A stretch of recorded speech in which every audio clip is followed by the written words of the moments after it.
Chers frères et sœurs, je disais donc que nous nous sommes rencontrés. Je me suis rencontré avec mes frères aînés et les chevronnés de l'œuvre, les pasteurs et docteurs. Donc voici nous sommes dans ce café.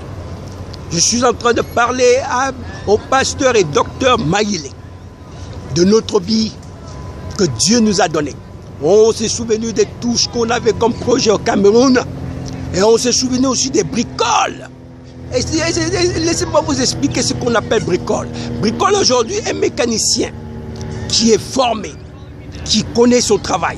Il peut bien arranger une voiture parce qu'il connaît. Mais un bricoleur qui n'a pas fait de mécanique, il va venir, il va tâtonner et faire n'importe quoi. Ça, c'est ce qu'on appelle bricole. Alors, bricole pour nous, c'est tout ce que nous faisons mal, le péché. Le péché, alors nous avons eu l'habitude d'appeler ça bricole. Oh, il fait des bricoles. Oh, des bricoles. C'est ce qu'on a voulu. Oh, moi j'ai fait des bricoles aujourd'hui. C'était notre langage. Alors je l'ai fait comprendre pendant les 2 heures où on se rappelait de tout le bon temps que nous avons passé au Cameroun, nos projets, que nous étions même en train de nous rappeler, de toujours fixer des dates qu'on pourrait un jour le refaire. Alors je lui ai dit, mon frère, je suis ici. Mon Dieu m'a dit que quand je serai converti, d'aider mes frères à se convertir. Tel qu'il a dit à Peter, à Pierre. Voilà. Je l'ai fait comprendre un tas de choses. Vous savez, comme je l'ai dit avant, entre amis, entre mari et femme, vous vous connaissez très bien. Il n'y a pas de secret. S'il y a des secrets chez vous, c'est vous qui ne cherchez pas à comprendre ces secrets-là. Du moins, à notre niveau d'amitié, de frères, d'affaires, je connaissais et il connaissait aussi mes petits secrets qu'on appelle bricoles. Bricoles, dans notre temps, notre génération n'a pas connu ces affaires de homosexualité, on ne connaissait pas ça. Dans nos pays africains, on ne connaissait pas ça. L'homme, la femme plaisait à l'homme et on voyait même des hommes qui mariaient, qui cherchaient toujours à regarder des femmes. On a des polygames chez nous. Nous, on n'avait pas ce temps-là, Alors, de ce côté-là, on n'avait pas à faire des bricoles de ce côté-là. Nous, on faisait des bricoles, vous savez, l'homme. Moi, je n'étais pas marié, lui, il était marié, mais seulement, ces bricoles, c'est moi, peut-être. Alors, je l'ai fait rappeler que tous ces bricoles, non seulement envers la sexualité, mais aussi dans les affaires. Mes frères, dans les affaires, attention, il y a tant de bricoles, Par exemple, moi, j'étais un opérateur économique dans le système du bâtiment, ainsi que dans d'autres affaires. Vous comprenez? J'ai reçu des généraux, des colonels qui sont venus chez moi et moi, j'ai livré tous les matériaux de construction. Alors, il y avait ces doubles factures, il y avait des factures à mettre un peu de levure pour que ça gonfle. Vous comprenez? Alors, tout ça, je l'ai fait comprendre, mes frères. Mon frère, comme tu vois là, je ne fais plus de bricoles. C'est mauvais. Nous faisons des bricoles parce qu'on ne connaît pas.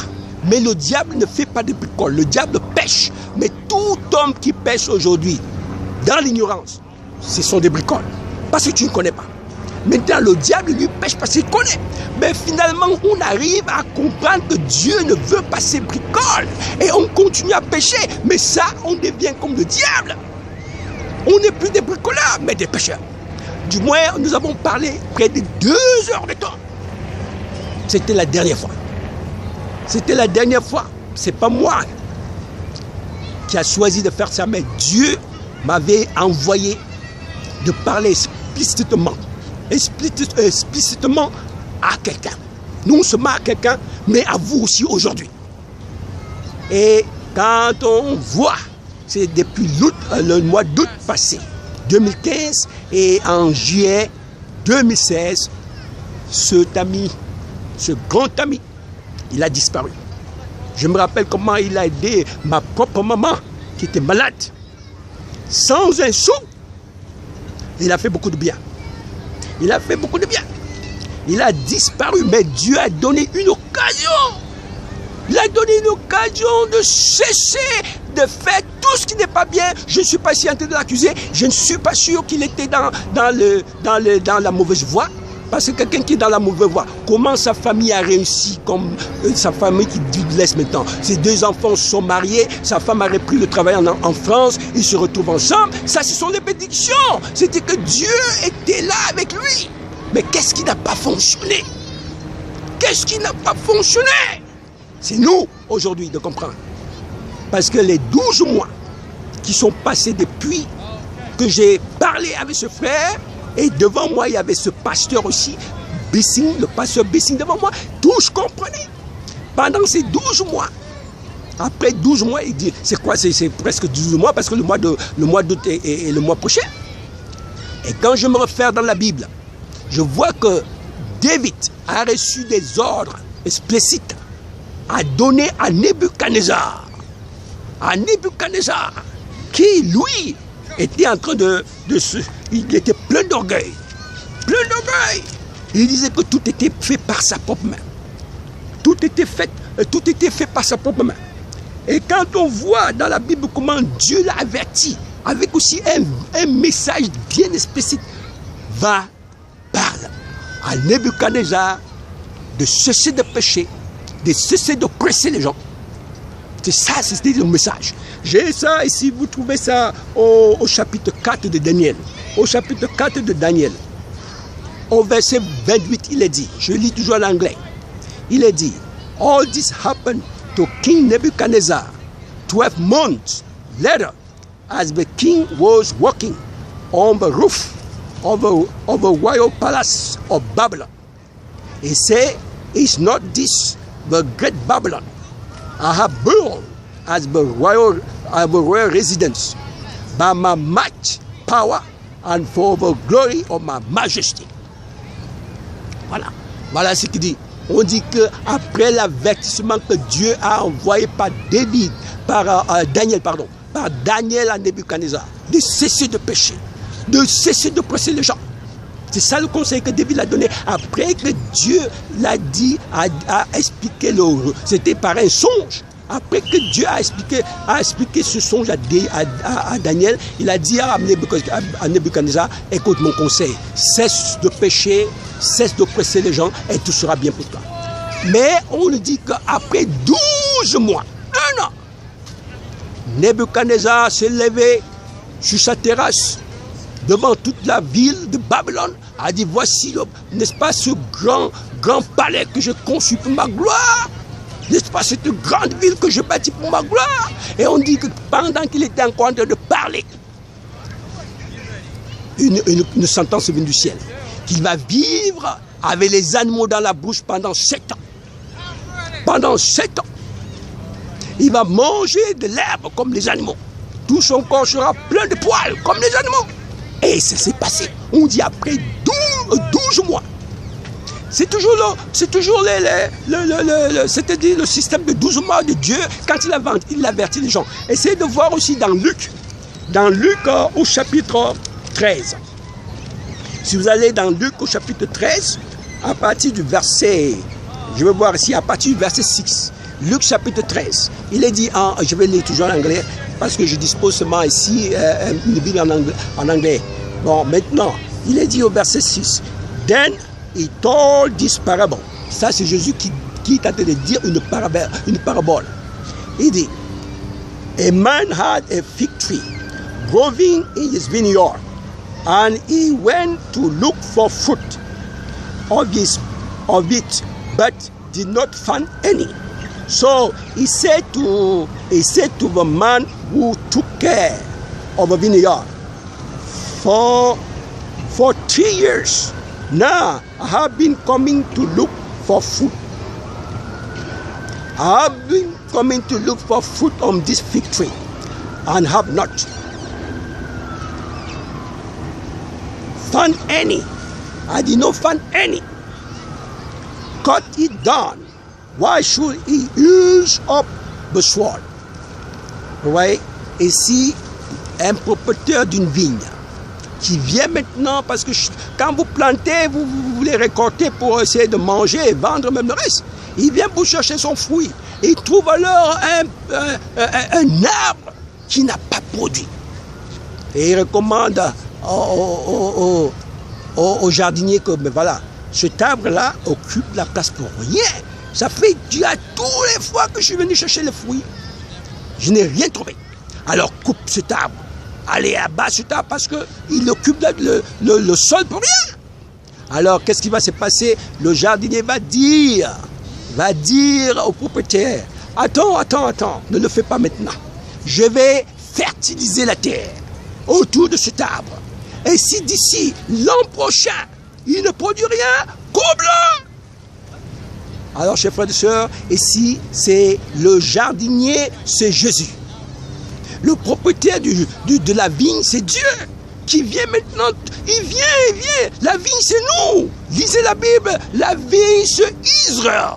Et aujourd'hui, nous sommes l'Israël spirituel. Tous qui acceptent Jésus comme son sauveur et Seigneur. Et parmi ce peuple, Israël, l'ancien et le nouveau. Il est bien vrai que certains Israéliens n'acceptent pas encore Jésus, mais c'est Dieu qui les a rendus aveugles.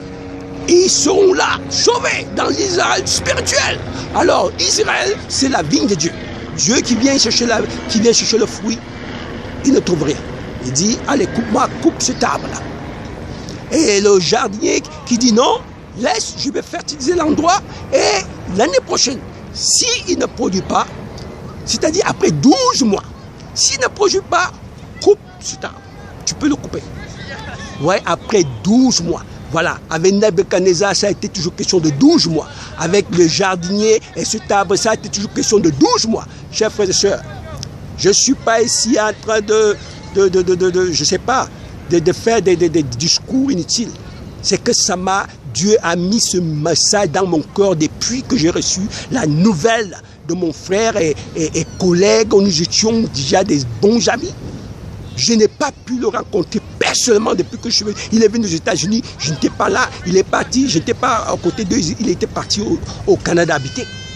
On a parlé 2 fois seulement. La dernière fois, c'était ce que je suis en train de vous dire. La première fois, je l'ai téléphoné dès qu'il est arrivé quand j'étais dans une autre ville. Je ne suis pas entré ici de blaguer, c'est quelque chose de sérieux. Dieu m'a montré qu'il a averti tout le monde. Nous avons un an. Nous avons un an cette année. Si nous ne portons pas les fruits, nous serons coupés aussi.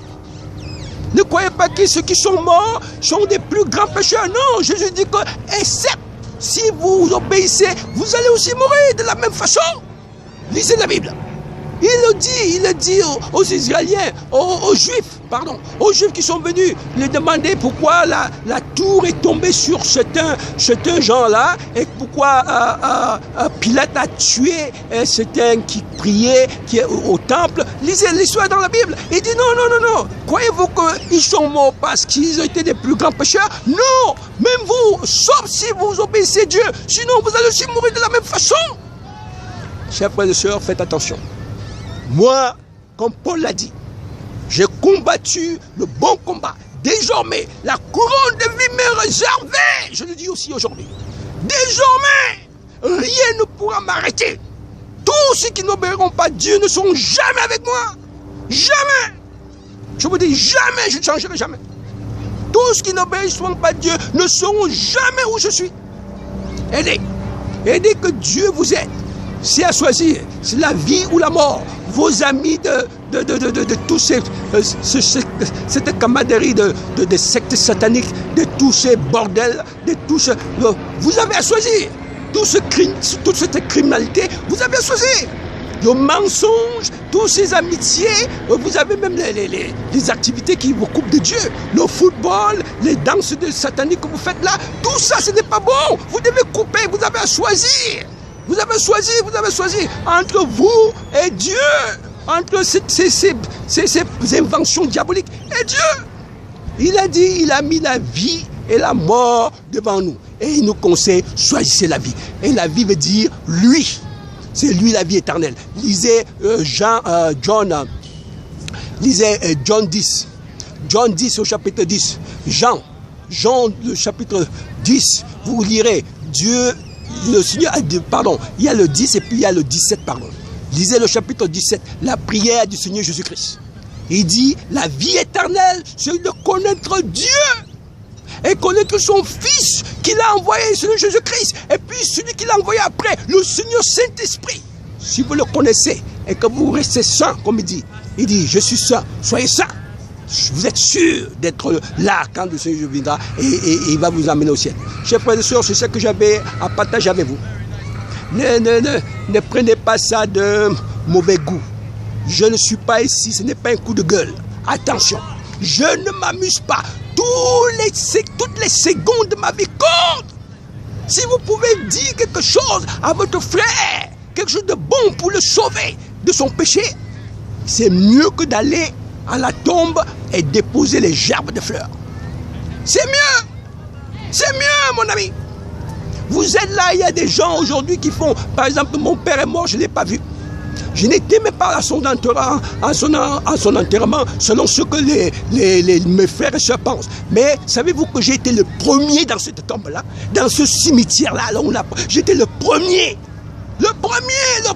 j'étais là. Le premier dans cette tombe, avant qu'on ne le jette dans cette tombe, j'ai fait tout ce qui était dans mon possible, que Dieu m'a donné pour essayer de ramener mon papa à la raison. Mais quand j'ai vu qu'il n'y avait plus rien à faire, d'habitude moi, je suis pas quelqu'un qui jette l'éponge.